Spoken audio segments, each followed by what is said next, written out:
A gente pediu pra eles tirarem fotos, porque lá eles tiram fotos, né? E gravam também, mas eu não queria gravação aqui, só foto. E aí eu vou colocando algumas fotos aqui dos momentos que eu vou falando aqui. E a gente tava bem apreensivo, eu já tava acabada. Eu tava toda suada, com uma cara de morta, de tanto. Eu não tinha dormido, né? Eu tinha feito força pra caramba, eu tava fraquíssima. Então, o Alex, assim, com aquela cara, tipo, ele vai nascer logo e eu querendo ver o bebê, mas querendo dormir também. Tava um misto de emoção que eu nem sei explicar. E aí a gente, quando deu 4h06, eles tiraram o Miguel, então o Miguel nasceu às 4h06. E aí ela levantou o, o lençol, né? Porque eles colocam o lençol na frente pra você não ver nada. Ela levantou o lençol e colocou o Miguel aqui no meu peito. Eu vou colocar a foto aqui do lado. E na hora que eu olhei, gente, que bebê lindo. Eu sei que eu sou mãe, mas quando eu tava grávida, eu pensei que eu ia achar ele feio, porque pra mim todo bebê tinha cara de joelho quando nascia. Mas quando eu olhei aquele bebê, eu falei, gente, que bebê lindo. E enorme, gordinho. Aí eles pegaram. A gente já tava chorando um monte. Vou colocar a foto, a gente chorou um monte. Eu tava de rímel. E aí a moça teve que tirar rímel de dentro do meu olho, de tanto que eu chorei. E entrou rímel no meu olho, ficou rímel tudo escorrido. Ela teve que tirar pra gente tirar foto. Teve que me limpar, né? Limpar meu rosto. E aí eles pegaram, levaram o Miguel pra fazer os preparativos lá, pesar essas coisas. Vou colocar a foto aqui. E o Miguel nasceu com 4,455 kg e 48 centímetros e meio. Ele nem era tão grande como os outros exames mostravam. E era bem mais pesado do que os exames mostravam. A gente sabia que ele era grande. Todos os exames que eu fazia, o médico, no ultrassom, né? O médico falava, ó, é um bebê grande. Mas ele nasceu bem gordinho. E aí, quando as moças falaram, as médicas lá, as enfermeiras falaram quanto que ele tava pesando, eu dei graças a Deus, porque esse menino nasceu de parto normal. Acho que ele me ajudou muito, viu? Porque senão eu não sei como que eu ia fazer pra parir aquele menino. Depois disso, a gente foi lá pra sala do pós-parto ali, que ela faz uns exames, ela faz exame em mim, ela fez um exame em mim e fez exame no Miguel, né? Vai medindo a pressão, faz tudo ali, exame de glicose, foi fazendo tudo. E aí ela já colocou o Miguel pra mamar pela primeira vez. Eu vou deixando as fotos aqui, se eu tiver ainda, né? Se eu tiver as fotos eu vou deixando. Colocou o Miguel pra mamar. Eu tive muita dificuldade, porque eu tava anestesiada daqui pra baixo, já tava começando a passar um pouco o efeito, eu tava sentindo um pouquinho de dor. E aí ela colocou o Miguel e o Miguel era bem pesado. Gente, eu não sabia nem segurar um bebê, como que eu ia fazer pro menino, pra amamentar o menino, né? Eu não convivia muito com criança, como eu disse, mas eu não sabia pegar um bebê, eu tava com medo de pegar meu próprio filho. Acho que quem é mãe de primeira viagem deve me entender, né? E aí colocou o Miguel pra mamar, e o Alex já começou a avisar a família, mandou foto, todo mundo achando ele lindo, mandando mensagem. Todo mundo tava apreensivo, né? Porque o Alex foi informando que eu tava em trabalho de parto, trabalho de parto, trabalho de parto, e o bebê não nascia nem nada. E aí, depois disso, fez os exames lá, tava tudo certo, a gente desceu pro quarto, né? De recuperação lá. E a gente chegou lá, a moça me transferiu, né? De maca, porque eu tava naquela maca que anda, me transferiu pra maca do quarto. E eu não conseguia mexer. Então quem ficou mais com o Miguel foi o Alex. O Alex pegava o Miguel. A gente não sabia que idade de bebê, a gente tava perdidíssimo, inclusive. Aí toda hora a gente tava indo no quarto, entrava alguma médica, vinha perguntar se tava tudo bem, dava explicação, né? Tipo, ai, vocês têm que fazer isso. Ensinou a gente a limpar o Miguel, inclusive, só que eu não prestei atenção. Porque eu estava anestesiada, morrendo de sono, eu não prestei atenção. E o bendito do Alex também não prestou atenção como eu limpava. E aí, chegou no dia seguinte, o Miguel fez cocô de novo. Quem disse que a gente conseguiu limpar o menino?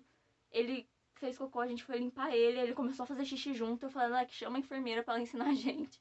Aí a moça veio de novo, explicou pra mim. Aí eu prestei atenção como que limpava ele bonitinho, né? E aí a gente começou a pegar o jeito dali, só que eu ainda não tinha pegado o Miguel, tava ali no primeiro dia você não levanta, né? A primeira noite ali.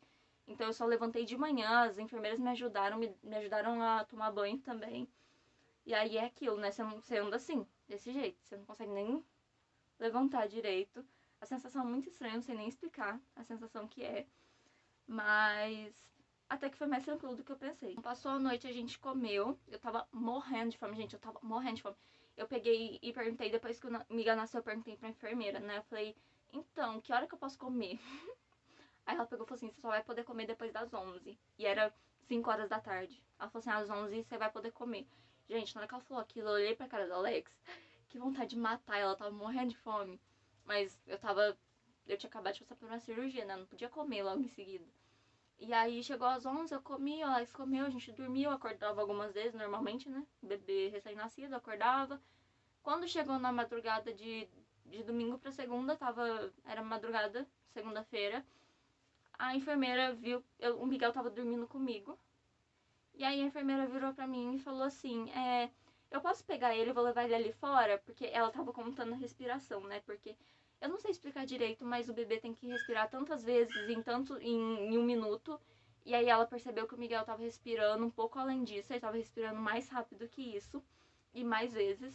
Então ela pegou e falou assim pra mim, ó, vou levar ele ali fora pra eu contar tudo bonitinho e você descansa. Aí eu falei, ok, né? Vocês vão perceber que eu não vou falar muito sobre a amamentação. Eu vou falar só coisas por cima, não vou falar muito específico, porque eu vou trazer sobre o relato de amamentação aqui no canal, que aí eu falo mais especificamente sobre isso. Mas voltando, eu acordei de manhã e perguntei, tipo, cadê meu filho? Ela falou que ia levar ele ali um pouquinho pra dormir, mas eu acordei, o bebê não tava comigo. Eu falei assim, chamei a enfermeira e falei, moça, cadê o Miguel, né? Ela falou assim, então, o Miguel tá na UTI? Gente, na hora, me deu 3 tipos de infarto diferente. Eu sentei na cama e falei assim, moça, como assim tá na UTI? Que a senhora nem veio me avisar. Aí ela pegou e falou assim, então, eu percebi que ele tava respirando um pouco rapidinho. Então eu levei ele lá pra UTI pra ele ficar no oxigênio. Eu não tava podendo ficar com oxigênio no quarto por conta desse negócio do Covid. Eles não estavam deixando, não sei porquê, não sei explicar. Mas levaram ele pra UTI e ela falou assim, ó, desce lá que eles vão te explicar. Eu falei, beleza, eu vou descer lá. Aí eu tava no. A gente tava no quarto andar e a UTI era no segundo andar. Aí a gente desceu lá. E eu andando daquele jeito, né? Aí eu andava, parecia uma tartaruga, de tão devagar que eu andava. Depois que eu fui pegando o jeito, mas no começo eu ando assim, né? Aí eu e a Alex, a gente desceu lá pra saber o que tava acontecendo. Quando eu cheguei lá na UTI, gente, que horrível a cena que eu vi. Porque a UTI não é um lugar legal de se ficar, né? Tem muito bebê lá prematuro. Aí eu cheguei lá, o Miguel tava lá com a sonda e com o oxigênio no nariz. E aí poxa, ninguém me chamou. Eu queria que tivesse me chamado ali na hora pra me explicar, né? Eu acordo, cadê meu filho? E aí a moça pegou e falou assim. Aí o médico veio, né? Explicou pra gente. E ele falou. Na verdade, no começo a gente ficou meio perdido. Ninguém explicava direito o que o Miguel tinha. A gente queria avisar a família ali o que estava acontecendo, porque a gente ainda não tinha recebido alta. E ninguém explicava pra gente direito o que estava acontecendo. Até que o Alex ficou muito bravo e pegou e falou assim, tem alguém pra explicar pra gente o que tá acontecendo? Aí veio o médico e explicou que o Miguel nasceu com a síndrome do pulmão úmido, que ele não absorveu todo o líquido do parto que ele deveria absorver. Então ele respirava muito rápido. E aí tem um nome pra isso, eu vou deixar aqui do lado. E depois vocês pesquisem pra saber direito, que eu não sei explicar. O médico me explicou, mas eu tava tão atordoada que o Miguel tava ali que eu só consegui olhar pra ele ali naquela incubadora. Inclusive, ele tá chorando. Então, eu peguei e nem prestei atenção direito, mas eu vou deixar aqui do lado o que ele tinha. Então, ele respirava muito rápido, mais do que deveria. E aí, ele não conseguia nem mamar por causa disso. Quando os picos estavam bem altos, ele não conseguia mamar porque ele poderia engasgar. Então, o médico não deixava ele mamar. Ele tava usando a sondinha, né? Que aí ia direto no estômago. E aí, eu peguei e falei assim, beleza. Só que aí o médico falou assim, mas isso costuma durar uns 2 dias, então daqui uns 2 dias ele tá em casa. E eu não queria ir embora e deixar meu filho. Então eu peguei e falei pra enfermeira. Ela falou assim, eu consigo te segurar aqui um pouco, mas não muito. Então ela escreveu lá que a minha alta não tava pronta ainda. Minha alta já tava pronta, mas ela escreveu lá que minha alta não tava pronta no relatório pra eu conseguir ficar um pouco mais no hospital. Nos momentos que o Miguel não tava com pico alto de respiração, eu conseguia amamentar ele. No começo foi bem difícil, eu não conseguia fazer ele pegar. E aí ninguém me explicou nada, ninguém chegou em mim e falou só, é assim. Às vezes a enfermeira vinha, colocava, falava como eu tinha que colocar a boca dele, mas ele soltava e eu ficava totalmente perdida, mãe de primeira viagem, né, gente? Eu não sabia nada. E aí eu ia de 3 em 3 horas, eu descia lá, Eu agradeci muito que eles deixavam eu amamentar ele, porque aí de 3 em 3 horas eu conseguia ver ele. E ele tava lá peladinho, né? Porque a incubadora, ela esquentava. E é um dos motivos que ele tinha que ficar lá também, por causa daquela incubadora. Não era fechada, era só um bercinho assim aberto. Ele não chegou a ter que ficar num berço fechado, graças a Deus. Mas a gente chegou, eu ia lá de 3 em 3 horas. E aí, às 4 horas, a gente podia visitar e o Alex podia ir junto. E aí, todo dia, às 4 horas, a gente ia lá visitar ele. Até que chegou um dia que a enfermeira virou pra mim e falou assim: então, sua alta tá pronta, você vai ter que ir embora. Eu falei assim: e meu filho? Aí ela falou assim: tem que ver se o médico vai liberar a alta dele. Porque na UTI eu não poderia ficar com ele. Então, se o médico desse alta, ele ia pra pediatria. E lá eu poderia ficar com ele. Porque se ele fosse pra pediatria, ele ia ficar 1 ou 2 dias e já ia receber alta. E aí eu cheguei lá, o médico falou assim: ó, ele tem que ficar pelo menos 24 horas sem ter um pico alto de respiração. E o pico dele tá alto. Acho que normal é 60. E ele tava. O pico dele chegava a 90. Chegava a 80 e pouco, 90. Meu mundo desabou ali, né? Imagina você ter que ir embora e deixar seu filho. Foi a melhor sensação do mundo quando ele nasceu. E aí, quando eu descobri que eu tinha que deixar ele no hospital e vim pra uma cidade a 70 quilômetros de lá, nossa, eu falo, meu coração até fica apertado, sabe? Eu lembro da sensação, foi horrível. E aí, depois, eu peguei, cheguei no quarto e a médica falou assim: ó, já era de noite, então a gente não ia embora ali. Ela falou assim: amanhã vocês vão ter que ir. Aí eu falei: tá bom, né? Ela falou: vou dar alta. Chegou de manhã, ela pegou e chegou de manhã, aí a gente tava lá de boa, tomou café, ficou, ninguém apareceu. Chegou na hora do almoço, ela pegou e falou assim: arruma a mala que vocês têm que ir. Eu falei: gente, eu moro a 70 km daqui, eu tenho que avisar alguém pra me buscar, porque o carro tava com a minha irmã e com o meu cunhado aqui na minha cidade, não lá em Ribeirão com a gente. Aí a gente ligou pra eles e pediu pra eles buscarem, gente. Eu e Alex, a gente foi embora, mas a gente chorou tanto, tanto, mas tanto, porque a gente não queria deixar ele. E a gente foi lá visitar ele, né, lá na UTI, e via aquele rostinho dele. E aí a médica falava que ele chorava muito. E eu pensava: claro que ele chora, ele precisa ficar com a mãe dele, né? É claro que ele chora muito. E aí eles pediram pra deixar lá umas coisinhas, fralda, roupa, eu tive que trazer toda embora. A malinha que eu montei pra ele vir embora, eu tive que trazer toda. Porque lá na incubadora eles não usam roupa, né? Eles só ficam cobertinhos. E aí eu peguei e vim embora com o coração apertado, mas vim. E aí todo dia a gente ia lá, pegava o carro e ia lá pra Ribeirão Preto ver ele. Às 4 horas da tarde a gente saía daqui 2 e pouco, 3 horas, e ia lá ver ele. E todo dia eu voltava, eu ia feliz porque ia ver ele, voltava com o coração em pedaços de deixar ele lá. Ele ficou 8 dias, né? Porque ele não foi, ele entrou na segunda, foi no sábado. Ele entrou na segunda, lá na UTI, e aí chegou no sábado, a gente ia lá visitar ele de novo. O médico não tinha dado previsão de alta. Todos os dias a gente levou a bolsa com esperança de poder ficar lá, levou a bolsa com tudo. Voltou. Bom, aí como eu tava falando, todos os dias a gente levou a mala com a esperança de ele sair de lá e a gente poder ficar com ele na pediatria uns 2 dias e receber alta.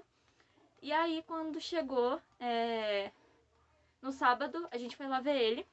Uma moça lá do assim, me mandou solicitação no Facebook. Só que ela só mandou solicitação. Eu falei: ela me conhece, ela foi uma das enfermeiras que ajudou no meu parto, me achou no Facebook e me mandou solicitação. Falei: beleza. Aí a gente tirou as malas do carro, porque a gente ia comprar ração pros cachorros. Tirou as malas do carro, porque não ia caber tudo, né, por causa do bebê conforto. E deixou as malas em casa. E dali, eu falei pra eles pra gente passar em casa pra pegar as malas. Eles falaram que não precisava, porque ninguém tinha falado nada. Ninguém ia dar alta pro Miguel sem avisar antes. Então não tinha problema. Falei: beleza. A gente pegou e foi pra Ribeirão sem as malas. A gente passou na casa dos meninos, que é caminho. Na casa da mãe deles, né, da minha sogra, que é caminho. Deixou a ração lá e foi pra Ribeirão. Chegando lá, a gente chegou na UTI, lavou a mão, né? Que sempre tinha que lavar a mão antes. Quando eu tava lavando a mão, já vinha a enfermeira me olhando. Aí eu cheguei e ela falou assim: seu filho recebeu alta. Vocês estão com as coisas aí? A gente mandou solicitação no Facebook, mas eu não consegui te mandar mensagem. Não sei porque ela não conseguiu me mandar mensagem no Messenger. E acho que eles tentaram ligar pro Alex também e não deu, não conseguiram avisar a gente. E aí a gente não tinha levado as malas. Aí eu falei, Alex, avisa a minha irmã, né? Minha irmã tava lá embaixo com meu cunhado, irmão do Alex.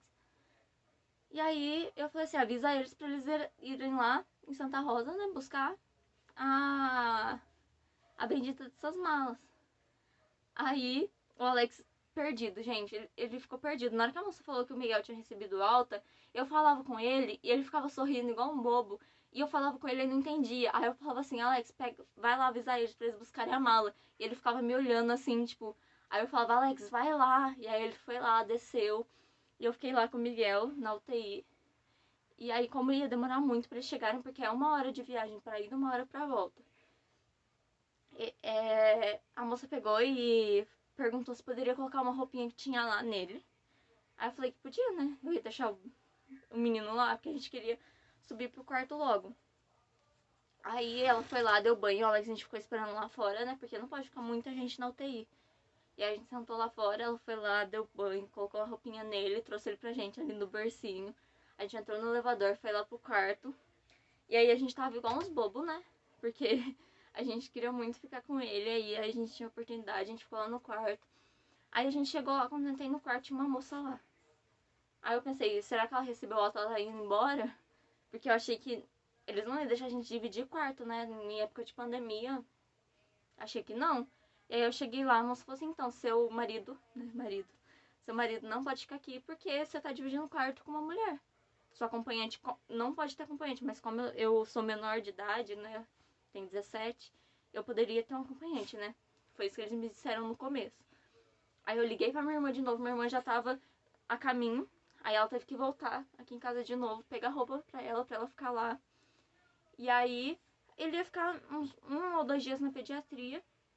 E aí a primeira noite minha irmã ficou com a gente, comigo, com o Miguel lá. E foi bem difícil essa noite, foi muito difícil. Como eu disse na primeira noite, minha irmã que ficou comigo. O Alex foi embora com o coração apertado, chorando. Por quê? Porque como o Alex que ficou com o Miguel desde que ele nasceu, porque eu tava operada, só o Alex conseguia acalmar ele. Eu não manjava ali pra ficar pegando o menino. Eu mal sabia pegar ele, então ele chorava comigo, eu passava pro Alex e ele ficava quieto. A Alex passava pra mim e ele chorava. Eu falei, gente, eu não vou conseguir ficar com esse menino. E minha irmã também, né? Minha irmã nunca cuidou de bebê, ela também não sabia. E aí a gente ficou, o Alex foi embora com o coração apertado, com dó de mim, porque eu tava desse jeito, ó. Eu ficava assim, paralisada, assustada, porque eu tava morrendo de medo de ficar com ele uma noite inteira sozinha. Eu ficava pensando, gente, como que eu vou cuidar dessa criança? E aí, nessa primeira noite eu operada, morrendo de dor, e o Miguel não quis dormir. Ele ficou a noite inteira chorando. E ele só acalmava como? Assim, ó. Comigo no colo, balançando ele, desse jeito. E aí eu com dor, e ele não ficava com a minha irmã. Minha irmã queria ficar com ele pra mim, ela tentava pegar ele e ele não ficava. E o que tava incomodando ele era que ele estava de sonda. Então toda hora ele tentava puxar a sonda. Imagina, uma sonda já é ruim em adulto, imagina um bebê, o bebê não entende. Ele não queria ficar de sonda, de jeito nenhum. Ele ficava tentando puxar, inclusive ele conseguiu puxar umas 2 vezes e teve que passar de novo. E aí, foi horrível a noite, eu não consegui dormir, eu fiquei a noite inteira acordada. As únicas 2 vezes que eu dormi um pouco foi porque eu coloquei ele comigo do meu lado. E aí eu consegui dormir um pouco. Mas nem foi muito, porque logo ele acordava de novo. E aí chegou de manhã, no outro dia, e acho que quase na hora do almoço, viraram pra minha irmã e falaram assim, você não pode ficar com ela. Ela não pode ter acompanhante. A minha irmã falou assim, mas por direito ela é de menor, ela pode ter acompanhante sim. Inclusive está escrito no site da maternidade. Falou, mas depois que ela tem filho, ela fica emancipada, porque a gente tava na pediatria, não era mais eu que tava ali, que teria que ter alta, era o Miguel. Eu tava de acompanhante dele. Ela falou assim, como ela tá de acompanhante dele, ela não pode ter um acompanhante. Não, peraí, a gente brigou no começo, mas depois eu falei assim, irmã, vai pra casa, vai tranquila, que eu fico aqui com o Miguel, eu me viro. Ela foi com o coração apertado também, chorando. Eu falei, vai em paz, que eu me viro com o Miguel aqui. E aí, o que acontece? O Miguel, ele tinha que tirar a sonda. E depois que tirou a sonda, ele tinha que ter pelo menos mamar umas 3 vezes. Ele mamava de 3 em 3 horas. Eles fizeram acordar ele de 3 em 3 horas pra mamar. Tinha vez que ele tava dormindo e eu tinha que acordar ele. E aí, pra receber alta, ele tinha que ficar assim, sem sonda, conseguir mamar bonitinho. Minha irmã foi embora. Eu fiquei à tarde com ele, à noite, passei a noite. Essa noite eu já tinha pegado mais ou menos as manhas, então eu consegui fazer ele dormir. Inclusive, tinha vezes que eu tinha que acordar ele pra ele mamar, porque se ele não mamasse, eles não dariam alta pra ele, então eu tinha que mamar. Ele mamava no peito e na chuquinha. E eles deixaram o Miguel a noite inteira com sonda e ele não tava usando a sonda. E nenhuma vez ele teve que usar a sonda e eles deixaram ele com sonda. Fiquei muito brava com isso, inclusive. Aí chegou uma enfermeira muito boazinha, por sinal, que foi, assim, foi a que deu banho nele também, que explicou pra gente como dava banho.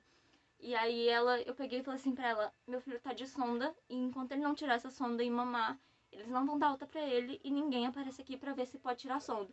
Ela pegou e falou assim, quer saber? Pegou e arrancou a sonda dele, né? Aí na hora eu já agradeci ela pegou e falou assim, agora se o médico vir aqui e ver que ele tá sem sonda, ele tem que mamar mais 2 vezes, e aí se ele mamar certinho, vocês recebem alta. Falei, tranquilo, né? Isso era no domingo. E aí eu tava lá sozinha, eu tava doida pra sair daquele hospital, gente. E aí eu fiquei com ele a noite inteira. Nisso o Miguel já tinha mamado, ele já tava mamando bem, ele tomava uma chuquinha de... Ele mamava muito, na verdade. Ele tomava uma chuquinha ali de 70 ml e ainda mamava uns 20 minutos no peito. E aí quando eu falei pra médica, ela falou assim, perfeito, né? Tá bem, então. E aí, eu não vou falar muito sobre os médicos, nem a maternidade, nem nada. Como eu disse, depois eu faço um vídeo separado sobre isso. Inclusive tem uma médica que, meu Deus, eu queria nunca ter conhecido ela, na verdade. Mas isso fica pra outro vídeo. E aí, pra finalizar, né? No dia seguinte eu acordei e aí eu fiz tudo. Eu tomei banho e o Miguel dormiu, eu aproveitei e tomei banho, né? Porque eu tava sozinha com ele, não tinha ninguém pra olhar ele. Só tinha uma mocinha no quarto que tava com o bebê dela. E aí, de repente, a moça chegou, a médica, e falou assim, ó, eu vou dar entrada na papelada da alta dele. Na hora, gente. Que alívio que me deu no coração. Eu já mandei mensagem pra mim, falou assim, ó, vou ter alta. Ela pegou e falou assim, eu vou lá buscar os papéis. Já vai arrumando tudo. Eu corri, eu terminei de me trocar, eu coloquei a saída da maternidade do Miguel, vou deixar a foto aqui também. E aí, de repente, a moça veio e me explicou tudo das vacinas, todos os papéis que eles estavam me dando, o que era. Eu já mandei mensagem pra minha irmã, ela já tava a caminho, né? Ela saiu do serviço pra me buscar, o Alex tava trabalhando. E aí, até que enfim, o Miguel recebeu alta também, a gente veio pra casa. Aí a gente chegou, o Alex viu ele, eu já tinha pegado as manhas também. E agora eu não vou entrar em detalhes sobre o meu pós-parto, porque eu vou fazer um vídeo, né, do meu relato de pós-parto também. Aí eu falo como eu me adaptei com o Miguel, como é a nossa rotina e tal. Mas basicamente foi isso, meu relato de parto. Eu não sei se eu esqueci de falar alguma coisa, muita coisa eu esqueci também. Mas eu espero que eu tenha conseguido passar bem a minha experiência, né? Então, se vocês gostarem do vídeo, deixa o like aqui do lado. Se inscreva no canal também pra me ajudar. E, inclusive, o Miguel tá dormindo, ó. Eu consegui fazer ele dormir no meu colo, mexendo, né? Eu fiquei o vídeo inteiro mexendo. Mas também me sigam no meu Instagram, que eu vou deixar aqui do lado. Eu posto bastante coisas sobre a gente, sobre o Miguel principalmente, né? Porque agora ele virou o centro da minha vida, eu só posto coisa dele. Mas basicamente isso, eu espero muito que vocês tenham gostado. Um grande beijo pra vocês e até o próximo vídeo.